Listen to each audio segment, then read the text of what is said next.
All right. Well, good morning and happy Mother's Day to you all. Although I'm probably speaking to mostly men or young men, but wanted to do a video on this Mother's Day, covering a couple different topics. And as you can probably see in the title of this video, I'm working this 2020 Raphael Lessard CANAC number 4, and then I wanted to just share some scriptures out of the book of Proverbs that have the word mother in them. There's 14 of them. And so we'll look at that here in a minute and make some observations from that. But I hope you guys are honoring your moms today, and just have a great day today, this Mother's Day. So, yeah, as you can see, I'm working this number 4. Had a request from Alec to make a Raphael Lessard truck, a Toyota Tundra, and so yeah, putting some decals on it. It's a beautiful black truck with these white and blue and orange decals. Very sharp looking truck. Looking at the pictures a little bit this morning, making sure I got what I need there, and yeah, so putting this together. You can see I've already got the decals on the back of the bed here, and on the trunk. It's not really the trunk, it's the back of the truck. So didn't realize, I don't really follow the truck series much, but I didn't realize that he won at Talladega in a CANAC truck. And so very cool that that he won. The decal set's a little bit different than what he actually won with, but we're going to try to make it the best as we can to replicate that. I will say a couple things. So this is a truck that I bought that came in this packaging, the GMS Racing. It was, well, I've already got the label on it, but it was a box truck, and the box truck has the black lines in there. It has the blue Gander Outdoors windshield banner, and it's just a nicer truck than what comes in the packaging, like a NASCAR Authentics. This was a NASCAR Authentics, and you can see there's no banner, and it doesn't have the windshield black lines on it. I did paint the interior black, just so it would be somewhat close to this. But I decided I wanted to keep this windshield banner here, and when I do the other truck, this other one, I'll go ahead and use this, Gander RV and Outdoors logo, which is actually what was on the truck. But I just thought this blue was pretty, and will match somewhat of the blue here. So, Alec, you can pick which one you want. Doesn't matter to me, and I'll probably sell the other one. So, but yeah, I've said this before, but I really appreciate you guys sharing the information that these truck bodies are all the same. I definitely a beneficiary of that passing of knowledge. Is very great. Grateful for that.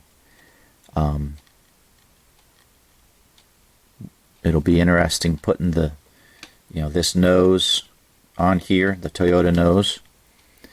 But as you can see, I cut out the decal set to keep these hood pins here.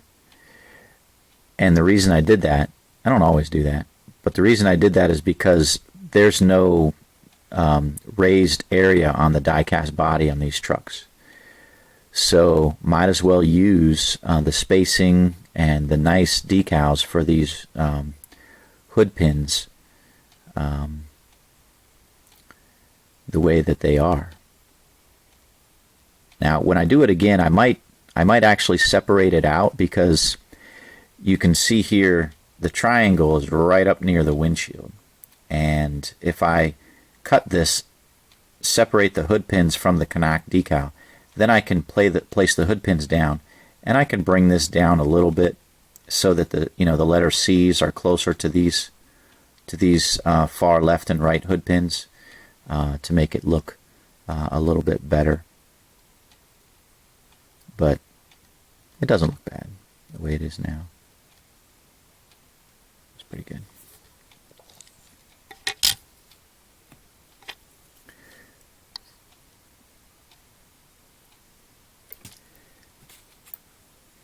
Busy times. I've spent pretty much most of my day yesterday working on some wood flooring, and then had a Bible study last night. And yeah, just really, really busy.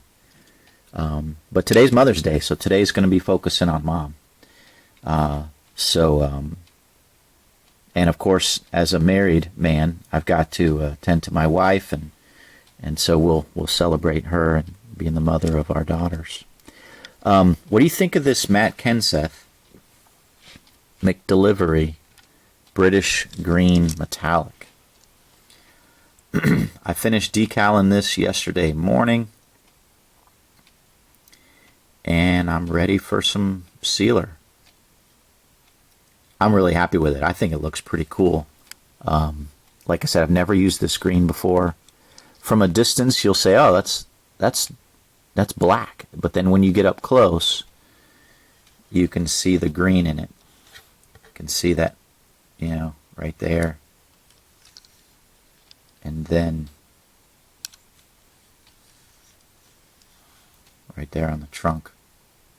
I did paint the spoiler black and the roof lines black. Hard to tell.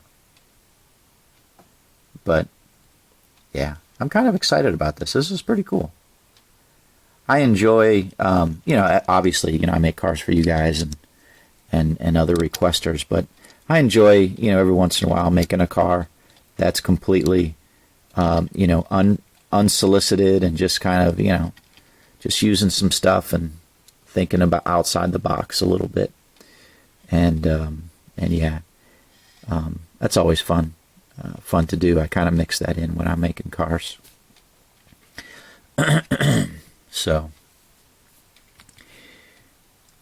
all right, if you guys will spare me just a minute, I'm going to grab my Bible, and I want to look up the verses in the book of Proverbs, just as a reminder, for mothers, and to honor mothers, and just to see what God's Word has to say about mothers. I thought it would be neat to share a little bit out of Proverbs today, with regard to, I'm going to pull the camera back, get my Bible here. I'm not sure how this is going to work. I haven't tried this before, but yeah. So Proverbs, as you may know, and you can see my handwritten notes throughout my Bible. I'm a note taker and everything. So it contrasts the wise person with the foolish person. I think we all have a little bit of wisdom in us, maybe not very much. And we have a little bit of foolishness in us, maybe too much. But wisdom is the skillful negotiation of life. The ultimate source of wisdom is God Himself. And the book of Proverbs was written that we might not dishonor God in the living of our lives. Just some notes that I've accumulated in thoughts from over the years. But the first use of the first use of the word mother in the book of Proverbs is very interesting, because you think Proverbs, this is Solomon writing to his boys. But look at verse 8. We'll see how well this shows up on the camera. My son, hear the instruction of thy father, and forsake not the law of thy mother. So you can see here, first, the family unit, the intentional parenting that is supposed to take place.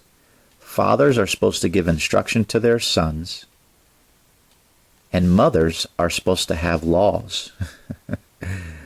But what Solomon is writing here under the inspiration of God is that he is passing instruction to his son, and he is passing laws from, which is Solomon's wife, to his children.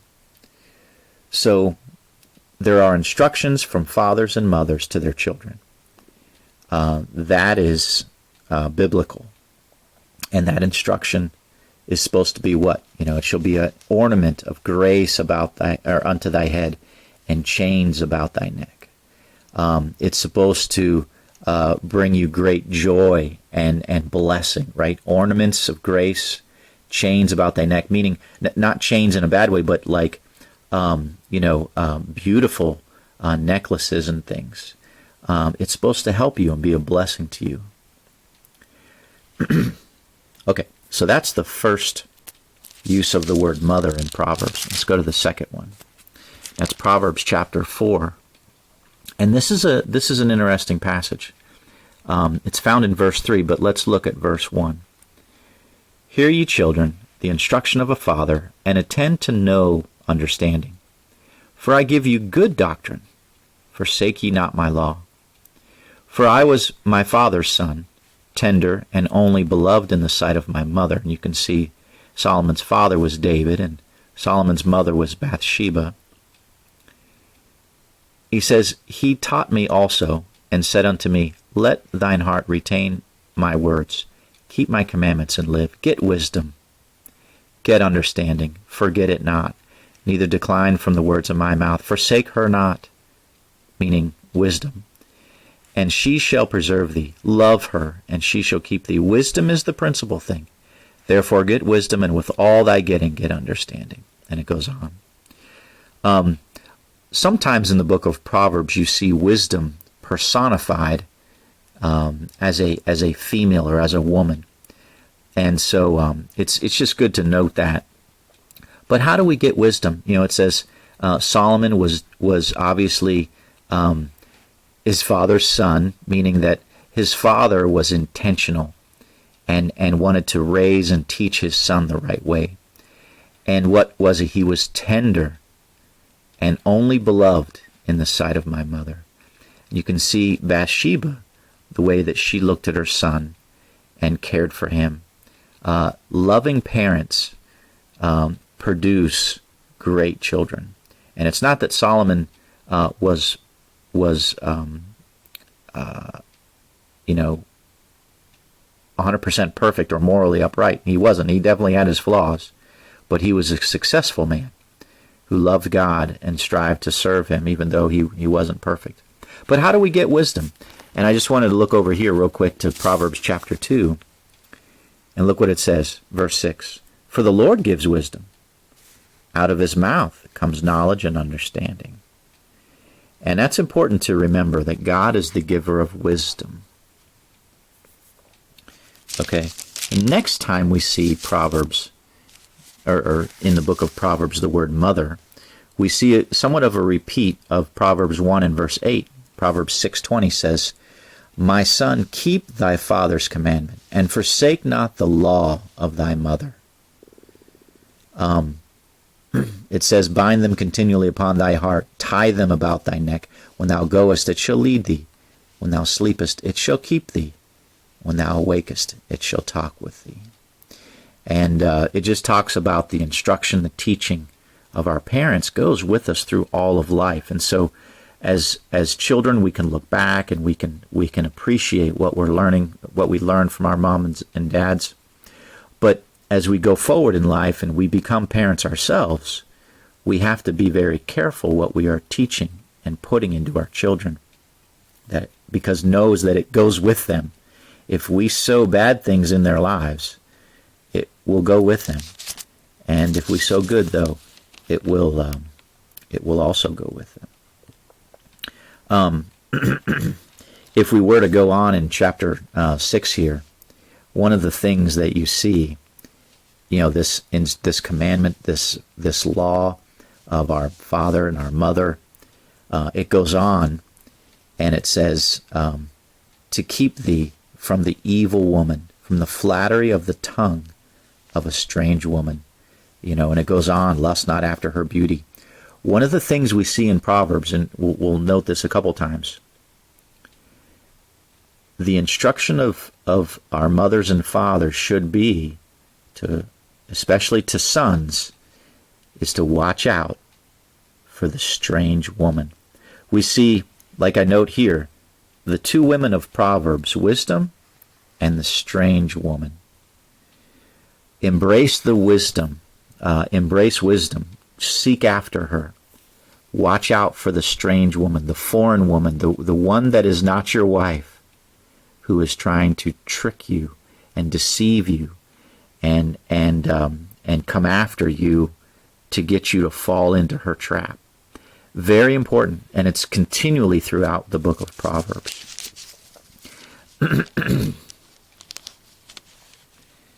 Okay, let's go over to chapter 10 and verse 1. The Proverbs of Solomon. A wise son makes a glad father, but a foolish son is the heaviness of his mother.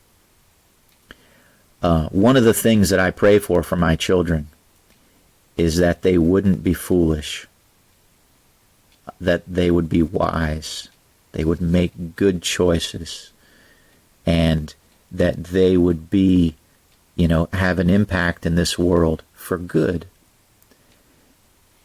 When our children make bad choices, or maybe as children ourselves, we made bad choices, what does it cause? It causes heaviness on our mothers, especially. Whereas a wise son makes our fathers glad. When our children make wise choices, it brings joy to us. Yeah, that's exciting. They made a good choice. But a foolish son is heaviness of his mother. And it goes on, and just it's throughout Proverbs, but just a couple notes, right? He that gathereth in summer is a wise son, but he that sleepeth in harvest is a son that causes shame. So just a little teaching there. Be busy. Be productive with your life. Don't be lazy, because you or somebody who is wise it's not just full of head knowledge, but it's the outliving of your life. Wisdom isn't just knowledge, right? Wisdom is the application of knowledge to what you do with what you know. So it's action. And so wise people act. They gather in summer. They don't waste time.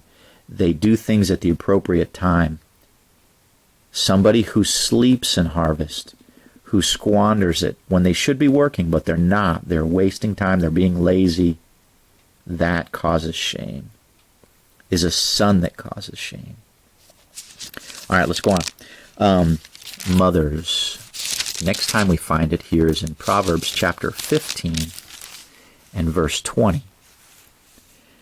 Very similar. A wise son makes a glad father, but a foolish man despises his mother. So we don't want to be foolish. So we don't despise our mothers. And note here, I was blessed with a very good mother, traditional mother, home-cooked meals, raised 5 kids, took us to church, got us dressed and fed and ready for school each day, helped us with our homework, was a stay-at-home mom her whole life. Wonderful mother, traditional mother, and I strive to honor her as she gets older and older in life. I don't want to despise her. Yes, I was blessed with a good mother. Some of you may not have been blessed with a good mother. But we know the commandment, one of the 10 commandments is to honor your father and your mother. So regardless of how they may have performed their role as a parent, we are supposed to honor them. Sometimes that's hard to do. But our first matter is to obey God's commands. And I think, we strive to take the best that we learn from our parents and to ignore maybe the bad example that they were. Because, I mean, even, my parents were great, but even they have things and have done things that I want to ignore. And so strive to honor them and not despise them. Despise our mothers. Never do that. Today's Mother's Day, a great day to honor them. Give her a call. Remember her if she has passed on. Remember the good things that she did and what she stood for. That was good and helpful. Forget what was bad. As difficult as that may be, we need to forget, the bad example that our mothers may have been. Here's the next verse, Proverbs 19 and verse 26. He that wasteth his father, chaseth away his mother, is a son that causeth shame and bringeth reproach. Kind of speaks for itself. Chase away our parents. It's not a good thing. Take what we've learned from them, the good and the bad, and strive to apply it the best that we can. Here's a warning. Strong warning. Next one is Proverbs 20 and verse 20. Whoso curseth his father or his mother, his lamp shall be put out in obscure darkness. One thing that you realize through the scriptures is God places a very strong emphasis on respect and honoring our parents. We're not perfect, neither were they, but we are to strive to honor and respect them, not to curse them. I've met people that have had very difficult parents, fathers that have run out on them, mothers that have abandoned them, and it hurts immensely, and they are scarred for life because of that.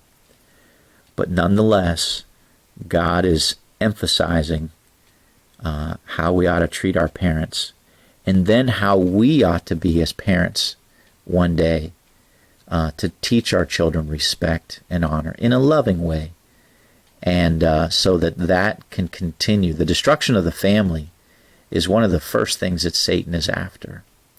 And it's the traditional family.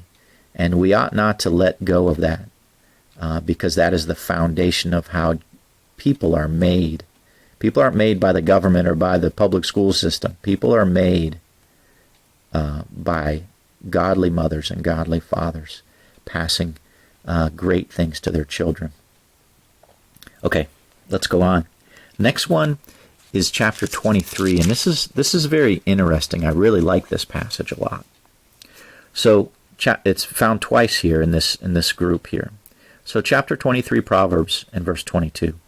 Hearken unto thy father that begot thee, and despise not thy mother when she is old. We'll continue here. Buy the truth and sell it not, also wisdom and instruction and understanding. The father of the righteous shall greatly rejoice, and he that begetteth a wise child shall have joy of him. Thy father and thy mother shall be glad, and she that bare thee shall rejoice. Okay, that's great. That's great wisdom. But what is it in this passage that would make a father and a mother rejoice greatly and be glad? Let's follow it along. Verse 26. My son, give me thine heart, and let thine eyes observe my ways. For a whore is a deep ditch, and a strange woman is a narrow pit. She also lies in wait as for a prey, and increases the transgressors among men. So you can see right there the instruction, the commandment is to watch out for this strange woman, the whore. What does she do? Who is she? She's a deep ditch, a narrow pit, something you fall into and it's very hard to get out of. She also lies in wait as a prey, as for a prey, looking at us as prey, increases the transgressors among men. Very dangerous. So there's a warning there to stay away, from the strange woman that wants to pull you away, from your, from God, from your wife, if you're married, from the teaching of your parents, if you're not. Very important. Stay away from that strange woman. And then what else does he say? If you go on here, the rest of this chapter, who hath woe, who hath sorrow, who hath contentions, who hath babbling, who hath wounds without cause, who hath redness of eyes? Well, it's they that tarry long at the wine, they that go to seek mixed wine. And it goes on, and there's a warning there. You can read it yourself. And the teaching is, watch out for alcohol. Alcohol will take you down a path that, if you can't control it, will lead you to this, woe, sorrow, contention, babbling, wounds without cause, redness of eyes, and many other problems. So, the parents' instruction to their children ought to be, stay away from the strange woman and stay away from alcohol. We see that here in Proverbs 23. All right, a couple more verses quickly, as I know I'm running out of time in this long video here this Mother's Day. Proverbs 28 and verse 29. 24 is the next one. Whoso robbeth his father or his mother, and saith, it's no transgression, the same is the companion of a destroyer. We got to be careful with our parents, the things that they have, and not look at them as, look at my inheritance, or look at what I'm going to get from them, or even take things from them. We got to be careful to abuse them and use them too much. At some point, we need to move out on our own and do our own thing, and not rely so much upon them. Next one is Proverbs 29:15. The rod and reproof give wisdom, but a child left to himself brings his mother to shame. Here's a verse that speaks to corporal punishment and how it's a good thing because it gives wisdom if it's done lovingly and appropriately. But a child left to himself brings his mother to shame. You got to discipline your kids. All right, last couple verses here. Proverbs 30, verse 11. There's a generation that curseth their father, and doth not bless their mother. Verse 17. The eye that mocketh at his father, and despiseth to obey his mother, the ravens of the valley shall pick it out, and the young eagle shall eat it. We got to respect our parents. There's a couple warnings there.